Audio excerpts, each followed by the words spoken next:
चलो। अखण्डमण्डलाकारं व्याप्तं येन चराचरं तत्पदं दर्शितं येन तस्मै श्रीगुरुवे नमः। अखण्डमण्डलाकारं व्याप्तं येन चराचरं तत्पदं दर्शितं येन तस्मै श्रीगुरुवे नमः। गुरुर्ब्रह्मा गुरुर्विष्णु गुरुर्देव महेश्वरा गुरुर्साक्षात् परब्रह्म तस्मै श्रीगुरुवे नमः। गुरु तुलसीदास जी महाराज कहते हैं, बंदो गुरुपद पंकज तीसरी भक्ति अमान। गुरु के चरणों का बंधन करने से ये 9 भक्तियों में से तीसरी भक्ति प्रदान होती है।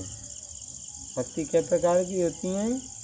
भक्ति 9 प्रकार की होती हैं। नवदा भगत कहाँ तो पाई जान प्रीत रत इतने माही। नवदा भक्तियों में से ये जो तीसरी भक्ति है, ये महाराज गुरु की चरणों का स्पर्श करने से प्राप्त होती। प्रथम भक्ति कहाँ से प्राप्त होती है? ऐसे ऐसे महान संतों का संग करने से और प्रथम भक्ति प्राप्त होती है। भक्ति का प्रथम लक्ष्य क्या है? संतों का संग करना, संतों के साथ में रहना, संतों को चिढ़ाना, संतों को बहकाना। और संतों से जब तक संत को अगर चिढ़ाओगे नहीं, संत अगर व्याकुल नहीं होगा, संत का क्रोध आदमी को, संत अगर क्रोध करता है, संत अगर शीतल होता है तो क्या होता है? संत अगर शीतल भाव से अगर आपको आशीर्वाद दे दे तो आदमी का बिगड़ा हुआ काम बन जाता है। और संत अगर क्रोध होकर आपको आशीर्वाद दे दे तो आपका कल्याण हो जाता है।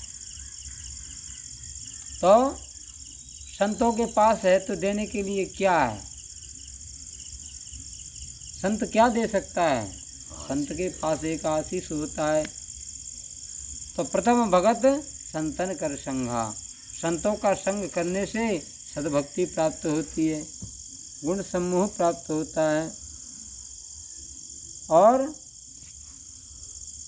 प्रथम भगत संतन कर संगा और दूसरी रति मम कथा प्रसंगा।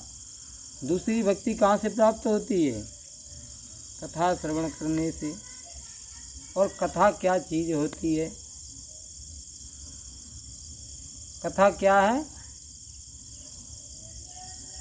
हमारा शास्त्र कहता है, हमारे पुराणों में ही लिखा है और विद्वानों ने, ब्राह्मणों ने उस इन्हीं का व्याख्या भी किया है। तो वेद कहता है, वेद ने कहा है कि सहस्र शीर्षाम पुरुखाम सहस्राक्षाम सहस्रपाता सभूमि गुम सर्वतस्प्रतवा त्यतिष्ठ दशांगुलम। ये वेद का उच्चारण है। वेद को इस तरीके से बोला जाता है। और शास्त्र का जो नियम है, लोग कहते हैं कि शास्त्र का भावार्थ क्या होता है? क्या आप बात करने से ऐसे शास्त्र को पढ़ लोगे? क्या आप शास्त्र को जान जाओगे ऐसे हिंदी बोलने से? हिंदी से शास्त्र की प्राप्ति नहीं होती। हिंदी से बोलने से वेद का उच्चारण नहीं कर सकते हो। हिंदी में तो तुम मात्र पुराण को पढ़ सकते हो। तो बाबा कहना, तो ये कहना कि मैंने पुराण में सुना है। कभी वेद का नाम मत लेना, कभी शास्त्र का नाम मत लेना। ये चीज़ तो मात्र ब्राह्मणों के पास होती है, शास्त्र की और वेद की और संहिता।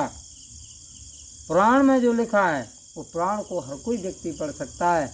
और पढ़ने के बाद में जो उसमें भावार्थ किसी विद्वान का दिया हुआ होगा उसको वह पढ़ सकता है।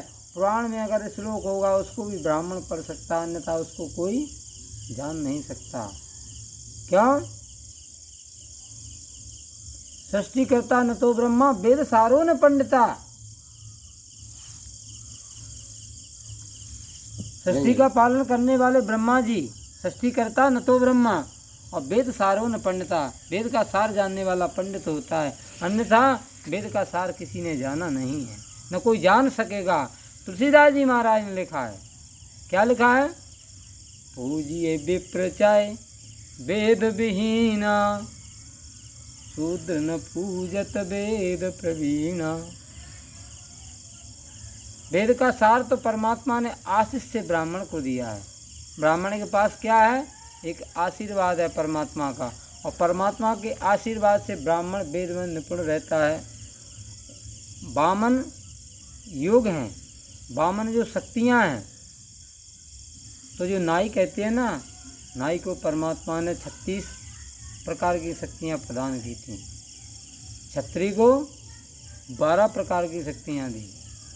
क्षत्रिय से बुद्धिमान होता है नाई, और नाई से बुद्धिमान वामन होता है।